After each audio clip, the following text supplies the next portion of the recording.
Greg was it?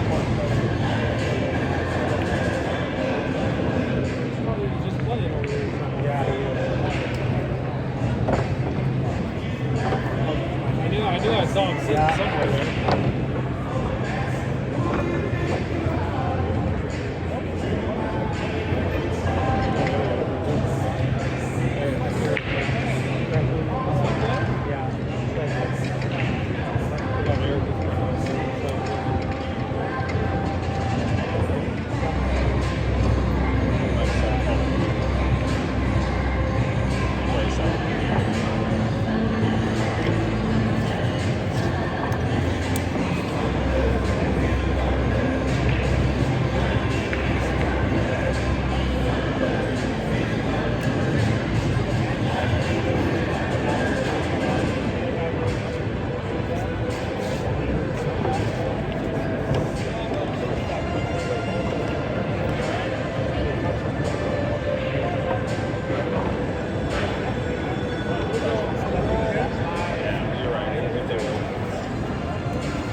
what's the score? 1-0? Oh, yeah. Yeah, you see that shit all the time, especially like once you. I just remember like learning that happens, or whatever, and it's just like you see it. Well, like we were playing a match because for a long time, the rule was basically if you were at a 45 degree, it couldn't be a foul. Up and down or lateral? If you were more than 45 or more to the ball, that was the rule for like years and years. It was like, that's honest effort, won't be a foul thing. And now, if the referee were watching it, they're going to watch, once they're frozen, like you said, they're going to watch it back to the Jason Sorensen, Jason 101. Jason Sorensen, 101.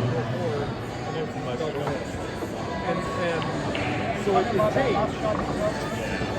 I mean, he was talking about it, but I'm like, hey, man, you gotta win the game, give him a break. And he's like, you keep telling me, watch for that. I'm like, what? I was doubting it. It was tricky because the rail was right there involved. In my opinion, it was foul, but you won, so. What's the technical term for that kind of foul? Double hit, yep. So if they're truly frozen, if your ball, you can actually push through it. It's your ball. The opponent's ball, you can't make a move at all. And that's always been weird to me too, because if they're frozen, that's like a single object at that point. So how is it okay if it's your ball to push through it, but if it's the opponent's ball, you can't make a move? You're getting philosophical here, and I need to think about it for a second. It's a single mass. So if they begin connected, how can it be a foul on the opponent's ball? Because that can only happen if you hit their ball first. Because it should be making contact, right? Right. Like, not like this. That's like a key term. That's a definition. Yeah. Right? So that's where I get the rule. Okay, it's a rule, but it doesn't make sense to me. A little contradiction here. Yes, absolutely.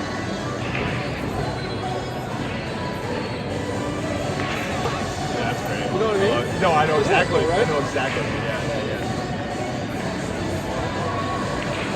If you're starting out making contact, you cannot make contact if they're already one.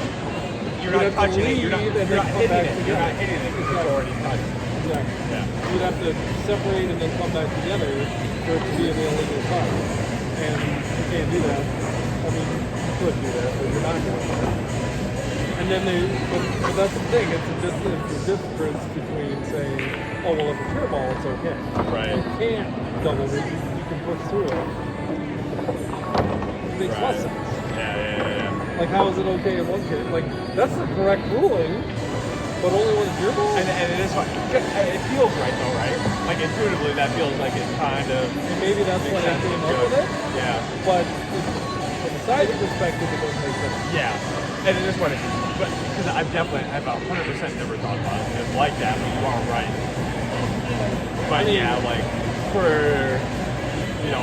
200 games going on at a time, it's better to have the ruling the way it is. But I know what you're saying. It's fine. You establish the rule, and then you stick with it. It's fine. But there's a whole lot of science going on in the game. Yeah. I mean, tons of physics, right? Yeah. And so when you have this one thing that's like, but,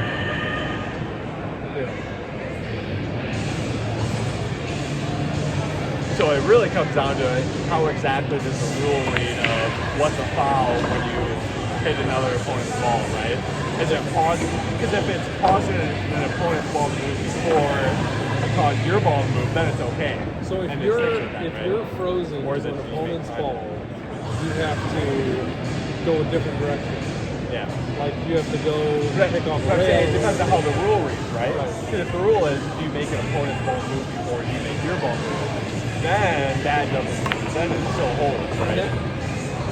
You're right. And I'd have to go back with that in mind because I think this is under the WNBA rules. I doubt that's how it reads. I think it reads contact, illegal hit, contact, illegal ball first, whatever. Yeah. I'd have to go back and double check it, but I'm pretty sure. Yeah, I would bet it's not right, but it could. But and in that case, that can solve everything. It could. make But your yeah. opponent's ball move. Yeah. That would be an interesting way to work it. That could solve. I've never seen it worded that way. Right. You must make your ball move first rather than. But then you could run into weird case scenarios when your ball is frozen on the rail now, I suppose. Yeah. Right, if it was worded like that. Because then, like, but maybe not. Because what if it moved but it never left contact with the rail? Does that count? I don't even know if that'd be possible without a ball hitting the rail. I don't know.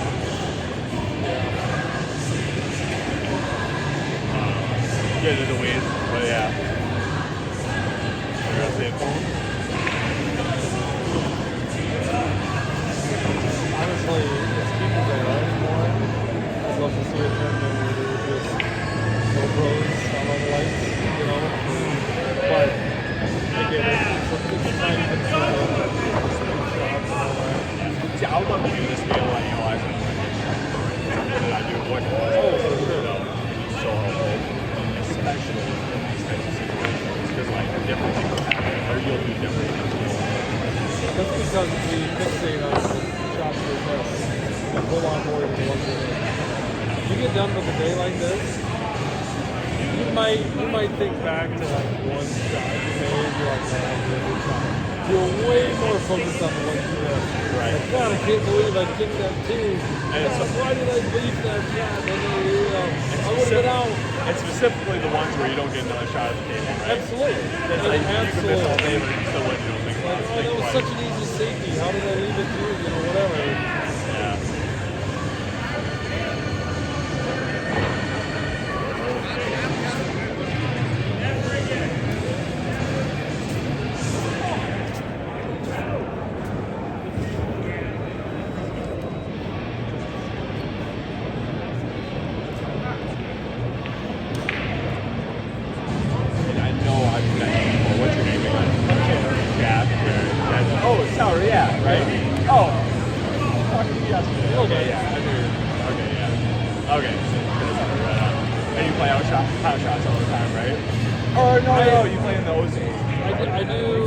I do play at Hot Shot some. I got tired of Steve kicking my ass all the time, so I'm like, I got to go somewhere else. I can't take this anymore. Mentally, my mental health is diminishing. I can't win. You know, between him and Dean, it's like, man, both ends of the spectrum. You got bipolar going on. Yeah. You know? And no, I play the Tuesday singles league, the Wild Bills, this year. I didn't play last year, but I played this year and I played 2 years ago. And then, that Wednesday night one is to qualify for the Minnesota stuff. And see that DNR, we've gone straight CSR to where there's no open intermediate, whatever. There's just everybody that signs up. If you get 500 people that sign up, they just break them into brackets of 20% or whatever. Well, yeah, whatever. If it's 45, 55 people, you know, whatever. And then it's the closest CSRs to you. So on the very bottom, 50, next 50, next 50, yep. next 50. And on the very bottom and the very top, there's going to be more discrepancies, of course, because you'll have the outliers. Yeah. But all throughout the middle, it's really close. And, you know, I think that's more things are going to now, but. As long as you have a good rating system, that's how it should be. Right. Well, like the guy that absolutely kicked my ass earlier, he was like a 17 rating. Yeah. Which, you know, I'm not that good. And I could be wrong. Okay, I could be better, right? But I felt grossly outmatched. Yeah. What's your CSR? It's like 16, 17. So he's about 100 ahead. Yeah. Which if it's like a Fargo, that, you know, you should be beating you twice as often as you win. And, you know, in CSR, and everything, but he also shot well. But, you know, you feel a little more closely matched, I guess, is the point. Right. Well, I would love that. I mean, that's what I would always advocate for that.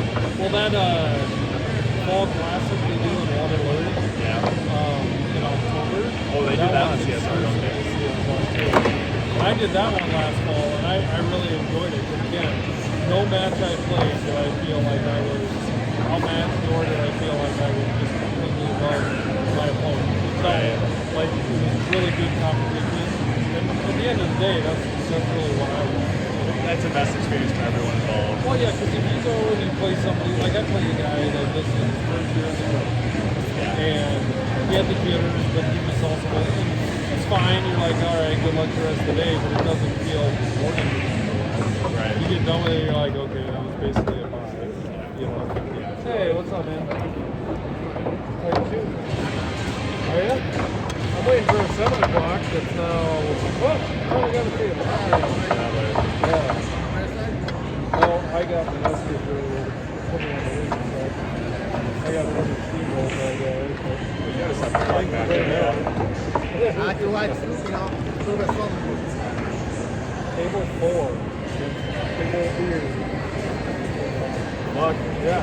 Nice.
Makes all kinds of balls and reactions.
Chamberlain 181. Rob Chamberlain 181.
way